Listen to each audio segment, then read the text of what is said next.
حضرت جیسا ریکارڈ کرتے، ریکارڈ بھی ایک مرتبہ میرے پاس لے کر آئے تھے. وہ ہوا یہ تھا کہ 2 اخبارات میں تھوڑا عنوان میں گڑبڑی ہو گئی تھی، تو ریکارڈ میں لا کے مجھ سے یہ وضاحت کی کہ یہ بتائیے کہ عنوان یہ ہے یا یہ ہے، ایک اخبار میں یہ آیا، ایک اخبار میں یہ آیا، تو جب فائل کھول کے دکھایا، بولے کہ میں ہر چیز تجھے نوٹ کرتا ہوں. تو میرا عرض کرنا ہے کہ اس وقت جو جلسہ تھا 3500 تھا شاید، غالباً مجھے اتنا یاد تو نہیں آ رہا، لیکن کچھ ایسا راؤنڈ فگر کا تھا. تو شروع ہونے کے لیے مشکل ہو رہی تھا، ٹائم لگ رہا تھا. نماز پڑھ کے میرے کو بولے آپ کے پاس قرآن شریف کا کچھ پارا وغیرہ ہے تو دیجیے. تو ہمارے مدرسے میں جو اسٹاف روم ہوتا ہے وہاں پر میں نے ایک پارا دیا، بیٹھ کے تقریباً آدھا گھنٹہ پڑھے. اس کے بعد یہ لوگ نہیں آئے. تو بولے زہینیا یہ آج کا میرا جو ہے یہ 3500 کچھ ہے جلسہ، لوگ تو نہیں ہے مگر میں آپ کے ساتھ میں سنا کے چلے آتا ہوں تاکہ میرے کو لکھنا رہتا ریکارڈ. میں نے کہا کہ اچھی بات ہے، ٹھیک ہے لکھ لیجیے. تو میرا جو ہے بڑوں کا ادب کرتے تھے، چھوٹوں پر شفقت کرتے تھے. آج وہ صاحب تعزیت ہے لیکن زندگی میں وہ صاحب تہنیت ہوا ہے. محفل میں جاتے تھے، محفل کی جو زینت بنتے تھے، ایک تو بزرگی کے اعتبار سے، دوسرا سادگی کے اعتبار سے. ہم دیکھتے تھے کہ لوگ ان کو آئے کہ ان کو ذرا غور کرتے تھے، ان کے آنے پہ ان کے جانے پہ تھوڑا سا جو ہے ہلچل ہوتی تھی. کبھی نکلتے تھے تو جو بھی ناظرین رہتے تھے بولتے تھے یوسف صاحب تشریف لے گئے تھے، مطلب یہ کہ ان کا کچھ اثر دیکھنے میں آتا تھا. جس محفل میں آتے تھے لوگوں میں کچھ نہ کچھ جو ہے ان کے بارے میں حرکت ہوتی تھی. اور بہت سارا انہوں نے اہمیت لکھی. ایک ماہر تعلیم بھی تھے تو فن شاعری میں وہ استاد کی حیثیت رکھتے تھے. ایم ٹیک کی ڈگری مجھے اس کا احساس ہے. میں جب ایم سی اے کرا تو پھر بعد میں مجھے خواہش ہوئی تھی کہ ایم ٹیک کرنا، لیکن چونکہ میرا بیک گراؤنڈ جو ہے شروع سے کمپیوٹرز کا تھا اور انٹرمیڈیٹ میں بائی پی سی تھا، گریجویشن میں پی سی اے تھا، اس لحاظ سے ایم ٹیک کی طرف میں نہیں جا سک رہا تھا. تو میں نے ایم سی اے لے لیا. تو اس وقت مجھے احساس ہوا کہ ایم ٹیک کی جو کتنی اعلیٰ ڈگری ہوتی ہے. دیکھیے ہمیشہ وہ اسٹیج کی رونق بنتے تھے، اسٹیج پر بیٹھتے تھے، آج پینل پہ آ گئے. کتنا جو ہے عبرت ہے ہم سب کے لیے کہ زندگی اتنی قیمتی ہے کہ اس کو اچھی طریقے سے گزاریے. میرے پردادا حضرت علامہ حسام الدین فاضل کا جو مشہور و شعر ہے، در نایاب ہے یہ عمر کا لمحہ لمحہ، جو ایک سیکنڈ ایک بہترین قیمتی موتی سے بھی کوئی قیمت زیادہ ہے. در نایاب ہے یہ عمر کا لمحہ لمحہ، جو بھی گزرا آہ کسی تدبیر سے پھر آ نہ سکا. کام میں لاؤ تو ہیں اس کے فوائد کیا کیا، اور جو کھو بیٹھو تو پاؤ نہ ندامت کے سوا. مگر افسوس مسلمان کو نہیں قدر اس کی، عمر برباد کیا کرتا ہے یہ کھول کر جی. حضرت والا 80 سال پہلے لکھے ہیں. جب چبوتروں کا ایسا چبوترا مشین یہ بھی گورنمنٹ پولیس کی طرف سے جو چیکنگ وغیرہ نہیں تھی، آج تو چبوتروں پہ جو عیاشیاں بے حرمتیاں آتے جاتے جائے غیر عورتوں کی طرف نظر رکھنا یہ عام رجحان بن گیا. ایک وہاں پر تو دیکھا میں ایک گینگ بیٹھ رہی ہے باوام کی، پورے بڑے باوام کے دوست سامنے ان کی اولاد کی گینگ بیٹھی ہے. اندھیرے میں ادھر بھی سگریٹ کی روشنی چمک رہی، ادھر بھی سگریٹ کی روشنی. یہ حال ہو گیا مسلمانوں کا. زندگی ابھی حقیقت، زندگی ابھی فسانہ، کب کس کو بلاوا آئے گا کوئی نہیں جانتا ہے. یہ خاص بات تھی. اور ایک اہم ترین بات یہ ہے کہ میں جو ہے حضرت والا کے جو فرزندان ہیں ان سے میں سبھی میں قلب سے خواہش کرتا ہوں کہ حضرت کے نام سے کچھ بزم قائم کیجیے. ماہانہ کوئی ایک جلسہ منعقد کیجیے تاکہ سلسلہ بھی چلتا رہے اور پھر جو مغفرت کے لیے معاملہ بھی چلتا رہے، ثواب جاریہ بھی چلتا رہے. آپ میں سے ماشاءاللہ جلی صاحب بھی شاعر بھی ہمارے سہیل صاحب بتا رہے تھے. تو آپ کے لیے تو بڑی آسان چیز ہے، مختصر محفل رکھیے، کوئی بڑے پیمانے کی ضرورت ہے. میں اکثر کہتا ہوں میرا جو خطاب کا جو انداز ہوتا ہے صرف پیش نظر 2 اہم ذات مبارکہ ہے، ایک اللہ کی، ایک اللہ کے رسول. تیسرا جو آؤ یا بتاؤ. کئی موقعوں پر میں بولتا ہوں پہلے مجھے دے دو موقع خطاب، اس لیے کہ میرے کو سنانا اللہ کے رسول کو. کبھی 10 لوگ سنے ہوئے، کبھی 50 سنے ہوئے، کبھی کچھ مجمع زیادہ تھا، اس سے ہم کو غرض نہیں ہے. آپ حضرات سے بھی خواہش ہے کہ والد ماجد کے اور جو بھی ان کے جو کلام ہیں اس کی تحفظ حفاظت کا ذریعہ بنیے. اور ہمارے جو اردو اخبارات ہیں، منصف، سیاست، اعتماد، رہنما، سہارا، یہ شمس، جتنے بھی اخبارات ہیں وہاں پر جو پسندیدہ جو منتخب جو کلام ہوتا ہے اس کو ڈی ٹی پی وغیرہ کرا کے پہنچا دیجیے تاکہ ان کو جب بھی جو ضرورت ہو کسی موقع سے وہ چھاپتے رہتے ہیں.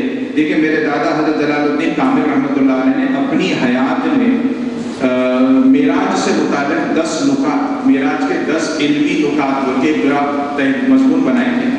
وہ حضرت نے کب بھی اپنی زندگی میں نہیں مانا، چونکہ میں نے کبھی جا کر وہ مضمون اخبارات میں نہیں دیا، اور آج 28 سال گزر گئے انتقال ہو کر، لیکن میں نے حضرت کے بعد دادا حضرت کے انتقال کے بعد سے تک 5 مرتبہ اس کو چھپتے ہوئے دیکھا ہے۔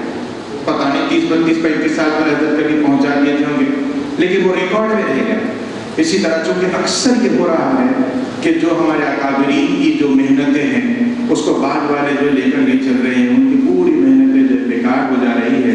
تو چونکہ اب الحمدللہ آپ تمام حضرات جو لائق بھی ہے، پڑھے لکھے ہیں، سنجیدہ مزاج ہے، تو میری خواہش ہے کہ اس طرح سے جو ہے کچھ ایک بزم قائم کیجیے یا ماہانہ کو ایک مشاعرہ منعقد کیجیے، تاکہ والد ماجد کی بھی جو ہے ثواب جاریہ کا بھی جو مسئلہ چلے۔ بہرحال جو ہے باتیں تو بہت ساری ہے کہ کیا کہیں، کچھ کہا نہیں جاتا کہ دین کہیں بھی رہا نہیں جاتا، مگر سب سے آپ سن رہے ہیں۔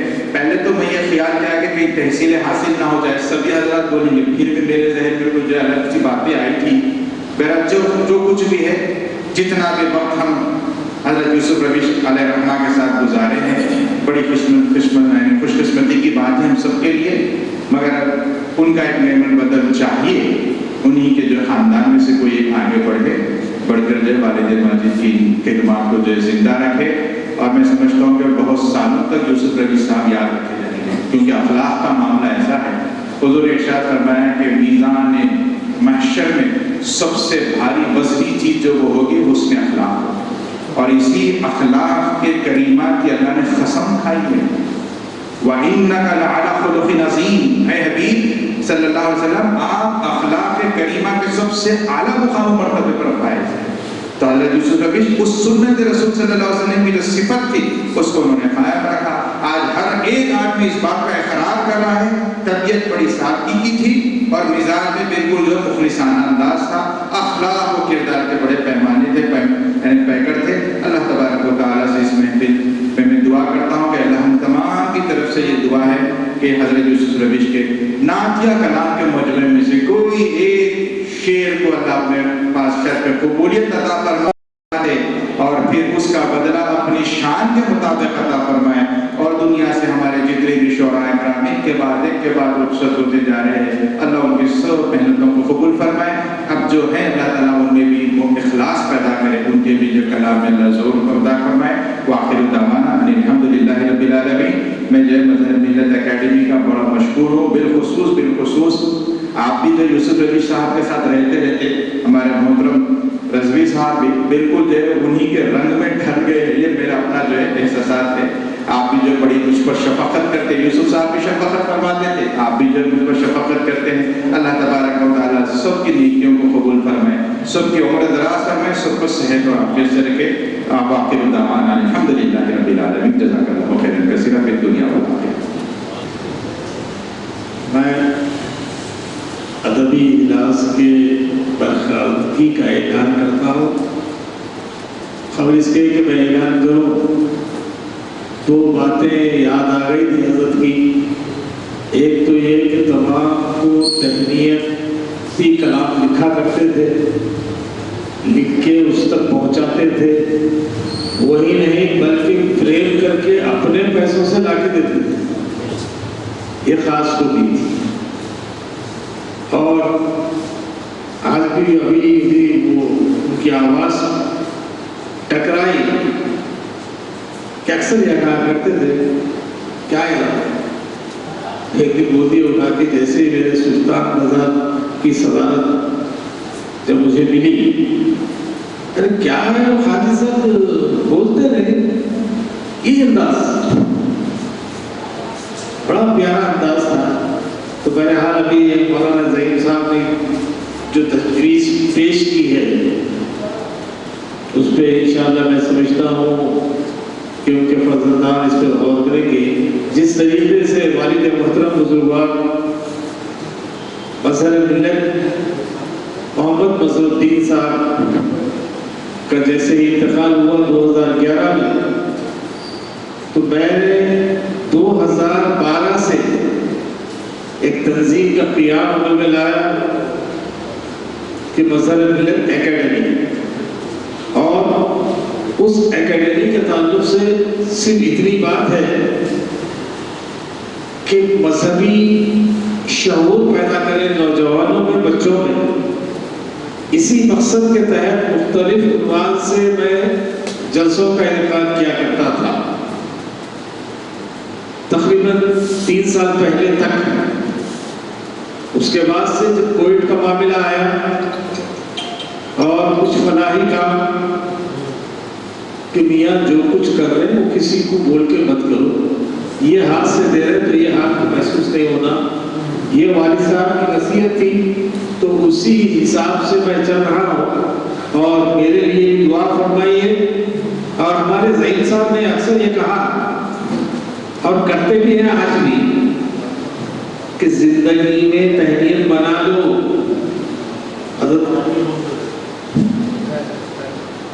ایسا نہ ہو کہ تمہارے گزرنے کے بعد لوگ تعزیت منائیں گے تو تم تو سنیں گے. تو الحمدللہ میری تہنیت ہو گئی. اب میرے کو آگے چلنے کی ضرورت نہیں ہے. بہرحال میں تمام حضرات کا مشکور ہوں اور خصوصاً مولانا ظہیر الدین مصطفی صاحب کا اور مولانا اویس صاحب، ہمارے سید اویس صاحب کا اور سید ادریس صاحب کا، سید جلیل صاحب کا کہ انہوں نے آج کے اس پروگرام میں شرکت فرما کر یقیناً جو کچھ بھی ہم سے الفاظ ادا ہوئے ہیں اللہ تعالیٰ اس کو قبول کرے اور حضور پاک صلی اللہ علیہ وسلم کے صدقے میں حضرت کے درجات کو بلند فرمائیں. وآخر دعوانا الحمدللہ رب العالمین. اسی طریقے سے آپ جس طریقے سے ادبی اجلاس کو سماعت کیے ہیں اسی طریقے سے صبر و سکون کے ساتھ نعتیہ کلام قبر جو بھی ہے آپ سماعت فرمائیے. آئیے میں آج کے اس اجلاس نعتیہ مشاعرے کی ذمہ داری ناظم مشاعرہ جناب سہیل عظیم کو سپرد کرتا ہوں کہ وہ آئے اپنا مائک سنبھالیں.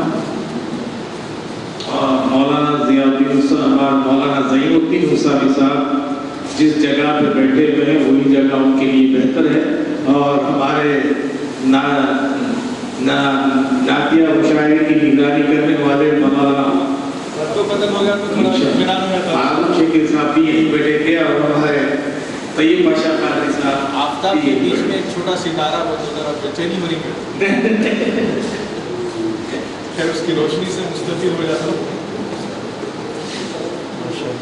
مظہر ملت اکیڈمی کے زیر اہتمام استاد سخن حضرت سید یوسف روش علیہ رحمہ کی یاد میں نعتیہ مشاعرہ منعقد ہو رہا ہے، جس کی نگرانی استاد محترم ڈاکٹر فاروق شکیل صاحب جانشین حضرت سید نذیر علی علیہ رحمہ وہ موضوع ایوارڈ یافتہ شاعر کر رہے ہیں. مہمان خصوصی میں عالمی شہرت یافتہ شاعر ڈاکٹر طیب بادشاہ قادری صاحب موجود ہیں. میں ایک اور مہمان خصوصی جناب ثناء اللہ انصاری وسیع صاحب سے التماس کرتا ہوں وہ شہ نشین پر تشریف لائیں. جناب ثناء اللہ انصاری وسیع مہمان جو حضرت یوسف روش صاحب کی شاگرد رشید ہیں، میں ان سے مشاعرے کا آغاز حضرت یوسف روش صاحب کے 2 شعر سے کرتا ہوں. ہے خبر میں بھی جلوے سرکار کی خوشبو، ہے خبر میں بھی جلوے سرکار کی خوشبو، مومن کو عطا ہوتی ہے دیدار کی خوشبو، مومن کو عطا ہوتی ہے دیدار کی خوشبو. یہ نعت کی محفل ہے میاں نعت کی محفل، یہ نعت کی محفل ہے میاں نعت کی محفل. بے شک ہے یہاں سید ابرار کی خوشبو، بے شک ہے یہاں سید ابرار کی خوشبو. آئیے میں سب سے پہلے حضرت یوسف روش صاحب کے نبیرہ سید مستقیم سے خواہش کرتا ہوں کہ وہ نعت پاک پیش کریں. کم سن سنہا سید مستقیم